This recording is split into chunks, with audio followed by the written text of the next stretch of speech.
ग्वालियर चंबल के दौरे पर आए केंद्रीय मंत्री ज्योतिरादित्य सिंधिया ने आज मोदी तीन सरकार के पहले आम बजट को लेकर प्रेस कॉन्फ्रेंस की। पत्रकारों से चर्चा में केंद्रीय मंत्री सिंधिया ने मोदी सरकार के बजट को जनकल्याणकारी, अर्थव्यवस्था मजबूत करने और विश्व गुरु बनाने की नींव वाला बजट बताया है। सिंधिया ने कहा कि पीएम मोदी जी की तीसरी सरकार 3 गुना ऊर्जा और ताकत से काम कर रही है। मोदी तीन सरकार का बजट जनकल्याणकारी बजट है। ये बजट भारत को आत्मनिर्भर, विकसित देश और विश्वगुरु बनाने में नींव का काम करेगा। पीएम कहते हैं कि भारत में आज 4 जातियां हैं: गरीब, अन्नदाता, महिला और युवा है। इनके ऊपर ही बजट को निर्धारित किया गया। दुनिया के आंकड़े देखें, दुनिया में जीडीपी घरेलू उत्पादन ग्रोथ रेट -3.5 था, लेकिन भारत का ग्रोथ रेट 6.5% रही है। चुनाव के बाद पारित हुआ। अब इस कार्यकाल का समक्ष प्रस्तुत किया गया। माइक ऑन करवा दीजिए।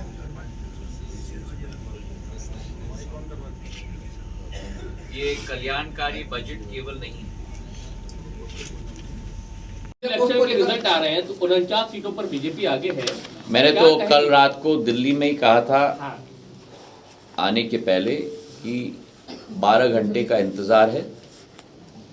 दिल्ली में स्पष्ट रूप से प्रधानमंत्री जी के नेतृत्व में भारतीय जनता पार्टी की सरकार बनने जा रही है। सर, इंडिया पोस्ट को लेकर आपने, लेकिन बड़े जो चेहरे वो हार रहे हैं, जो आम आदमी पार्टी के बड़े चेहरे थे जिनके उस पर चुनाव लड़ा गया, वो सारे पीछे। अभी पूरे नतीजे आने दीजिए तब। अभी पीछे चल रहे हैं। आपने सितंबर 2024 में लॉजिस्टिक पार्क बनाने की बात की थी इंडिया पोस्ट के लिए, और निर्मला सीतारमण ने उस पर मोहर लगा दी है, तो इम्प्लीमेंट कब से कर रहे हैं, उसका प्रारूप क्या रहेगा? हाँ, तो लॉजिस्टिक्स पार्क नहीं है। भारत का डाक विभाग इतना विस्तृत विभाग शायद देश की बात छोड़ दो, लेकिन इतनी विस्तृत विभाग नहीं, संस्था विश्व में नहीं।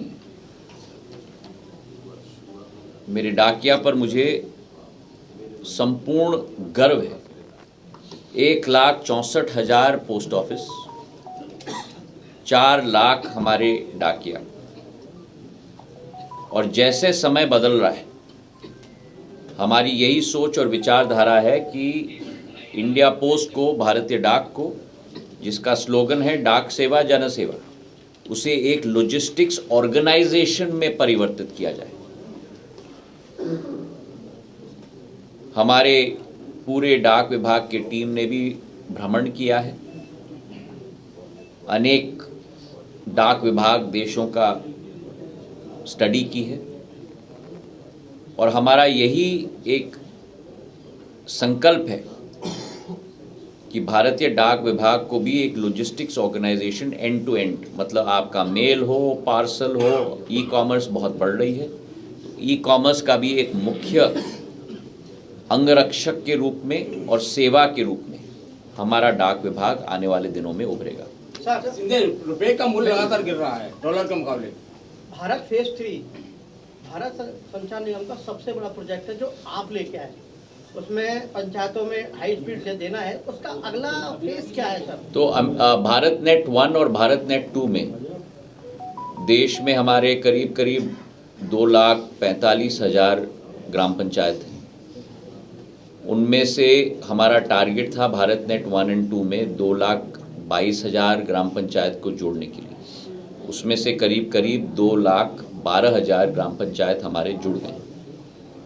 जो बाकी 50,000 ग्राम पंचायत हैं और 3,80,000 गांव हैं, डिमांड के आधार पर ओएफसी फाइबर से इन सभी को जोड़ने का संकल्प अमेंडेड भारत नेट की योजना में है, जिसके लिए 39,000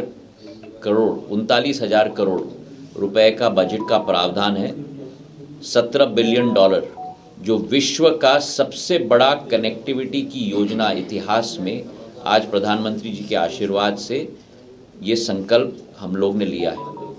16 पैकेज स्टेट्स के लिए हमारे बने हैं और 8 पैकेज स्टेट लेड मॉडल में बने हैं। उन सभी के टेंडर लग चुके हैं, बिड्स भी खुल चुके हैं।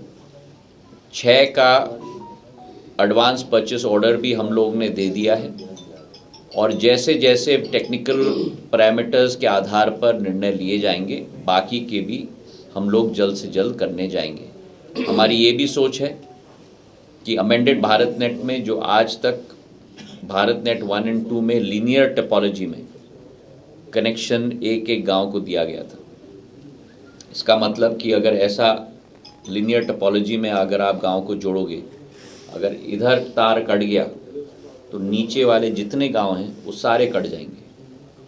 इस लीनियर टोपोलॉजी को हम लोग रिंग टोपोलॉजी में कनेक्ट कर रहे हैं, और जब रिंग टोपोलॉजी में कनेक्ट 8 गांव होंगे तो अगर आपका कनेक्शन इधर से कट गया तो दूसरे तरफ से आपका कनेक्शन लाइव होगा, तो रिडंडेंसी होगी, तो कनेक्टिविटी आपकी 2 तरफ से होगी।